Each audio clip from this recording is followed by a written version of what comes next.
आपल्या रोखठोक बोलण्यासाठी प्रसिद्ध असलेल्या भरत गोगावलेंची कार्यपद्धती राज्यातल्या भाजप नेतृत्वाला मात्र फारशी पसंत नाही, हे आता उघड सत्य आहे।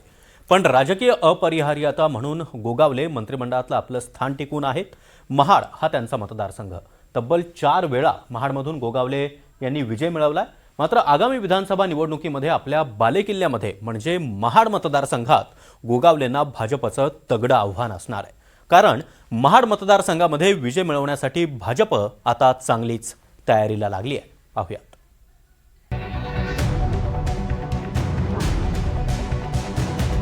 गोगावलेंच्या मतदारसंघावर भाजपचा डोळा। भाजप नेते प्रवीण दरेकर यांचे स्पष्ट संकेत। गोगावले म्हणतात, भाजपचा भरवसा नाही। मंत्रिपदही नव्हतं तेव्हापासून रायगडच्या पालकमंत्री पदाकडे डोळे लावून बसलेल्या भरत गोगावलेंना यंदाच्या प्रजासत्ताक दिनाला ध्वजवंदनाचा मान मिळणार आहे। त्यामुळे गोगावले सध्या खुशीत आहेत। पण गोगावलेंचा हा आनंद क्षणिक ठरेल अशी बातमी आली आहे। गोगावले ज्या महाड मतदारसंघाचं प्रतिनिधित्व करतात त्या मतदारसंघात भाजपनं चाचपणी सुरू केल्याचं समजतंय। जिल्हा परिषद निवडणुकीच्या अनुषंगानं महाडमध्ये आलेल्या भाजपच्या प्रवीण दरेकरांनी तसे स्पष्ट संकेत दिले। भविष्य राजकारणात उद्या काय होणार हे आज नाही सांगू शकत। राजकारण एवढं तात्कालिक असतं की राजकारणात उद्या काय घडेल परवा काय घडेल कोणच सांगू शकत। प्रवीण दरेकरांच्या या वक्तव्यानं भविष्यात महाड मतदारसंघावर भाजप दावा करणार असल्याची चर्चा सुरू झाली आहे। खरं तर भाजपचं उत्तर रायगडमध्ये बऱ्यापैकी वर्चस्व असलं तरी दक्षिण रायगडमध्ये भाजपचा म्हणावा तसा जोर नाहीये। दक्षिण रायगडमध्ये शिवसेना शिंदेगड आणि राष्ट्रवादी काँग्रेसची बऱ्यापैकी ताकद आहे, पण या दोन्ही पक्षातून विस्तवही जात नाही अशी स्थिती आहे। त्यामुळे दक्षिण रायगडमध्ये जिल्हा परिषद निवडणुकीत शिवसेना शिंदे गटानं एकला चलोरेची भूमिका घेतली आहे। मात्र त्याचवेळी ही संधी साधत राष्ट्रवादीनं भाजपसोबत सूत जुळवत इथं शिवसेनेसमोर आव्हान उभं केलंय। ही बाब शिवसेना नेते आणि मंत्री भरत गोगावले यांच्या जिव्हारी लागली आहे। वरून आदेश होते की शिवसेना आणि भारतीय जनता पार्टीने युती करावी, परंतु इथले जे त्यांचे नेते आहेत जिल्ह्यामध्ये काम करणारे त्यांना कदाचित आमच्या काही गोष्टी पसंत नसाव्यात आणि त्याच्यामुळं ते वरच्या लोकांचं ऐकतात का आम्हाला माहिती नाही। कारण ज्या वेळेला आमच्याकडे चर्चेला बसतात, चर्चा करतात आणि लगेच 2 दिवसामध्ये दुसऱ्याकडे चर्चा करून त्यांच्या युत्या होतात।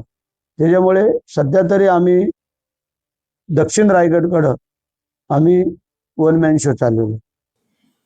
रायगडमध्ये काय नेमकं राजकारण चालू आहे याबद्दलचं सर्व त्या भागातील नागरिकांना किंवा तिथलच्या नेत्यांना माहिती। राष्ट्रवादी असेल, शिवसेना असेल किंवा भाजप असेल, ज्यांनी आपल्या सोयीस्कर जी काही युती करतायत त्याला आता आम्ही आक्षेप घेत नाहीत।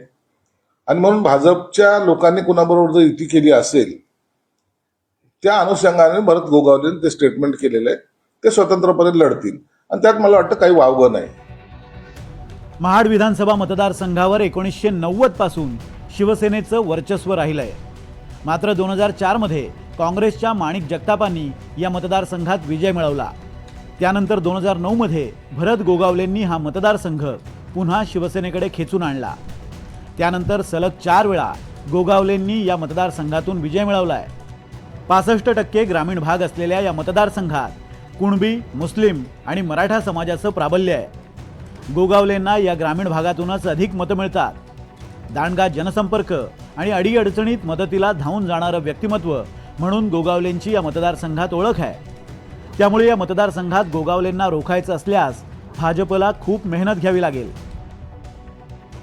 2029 सालची विधानसभा निवडणुकीत मित्र पक्षांच्या सोबतीनंच लढणार असं जरी भाजपचे राज्यातले नेते म्हणत असले तरीही भाजपनं आगामी विधानसभा निवडणूक स्वबळावर लढवण्याचं नियोजन सुरू केल्याची बाब लपून राहिलेली नाही।